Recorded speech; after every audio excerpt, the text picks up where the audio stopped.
This is Special Operations, a series where we take you behind the scenes to meet the special men and women who keep our buildings running strong.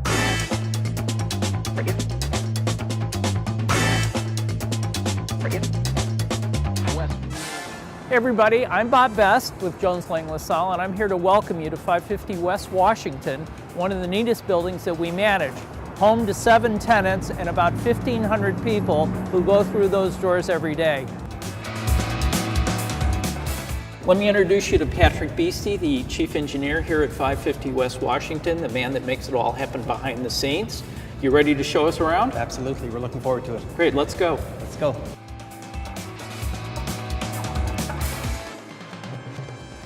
I, as a chief, and my team, we're literally responsible for everything that goes on in here. What Patrick brings to 550 West Washington that technology doesn't bring is what we like to call it the building empathy. He knows it. You have to learn physically where every piece of equipment is, how it runs, how you start it, how you shut it down, how you switch it over, how it sounds, how it smells, how it feels. 550 West Washington is a very unique building. We have a lot going on here, a lot of interesting things, a lot of complex systems. We have between 12 and 1,500 tenants enter and leave the building every day. His passion stems from making sure the tenants are happy. We deal with every single tenant, from the smallest call, a faucet not working, maybe somebody's a little uncomfortable in their space. They're very, very important to us, and it's very important to us that we keep their systems running at all times.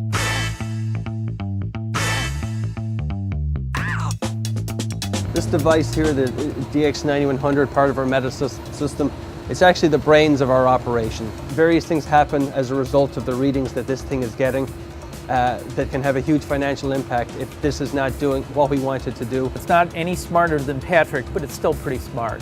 One of the things that's really interesting is our anchor tenant. They're a financial institution, high demand. They have some critical infrastructures that cannot go down. If something goes wrong, it would have literally an international effect on the trading markets. These are folks that trade throughout the world. We provide chilled water that cools their server rooms and their critical data infrastructure. So this seems like a pretty complex system. It's got to work right. Yes, What's the trick to making it work right? With cooling towers, there's a number of things that play.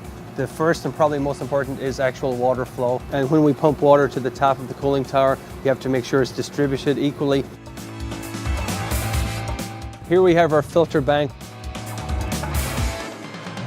These are MERV 13 rated filters. What you're actually looking at are the pre-filters. Downstream we have our actual main filters. So I probably have one about this size in my furnace at home. How many of these things do you have here? We have 162.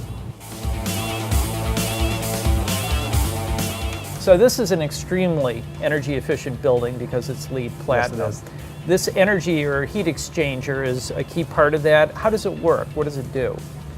It works just by moving heat from an area where we don't want it to an area where it doesn't matter. So we literally take the heat from inside the building, move it outside. We look at every single temperature, every single humidity reading. We have decreased kilowatt hours used annually. We have decreased the water used at the building. We have increased recycling, both paper, bottles, and light bulbs. We've decreased the amount of halogen light bulbs in the building. The building is LEED Platinum. That's a benchmark. That's not the top of the mountain. I want to take it further. I take tremendous pride in what I do. I get a great sense of satisfaction. I really enjoy working here. I enjoy the building. I enjoy the complexity of the building. When you talk to somebody like Patrick, they're unusually modest for the skills that they really have. Chief engineers at Jones Lang LaSalle are the elite in the building management industry. They are truly special, and they do a special job. And that's why we refer to what they do as special operations.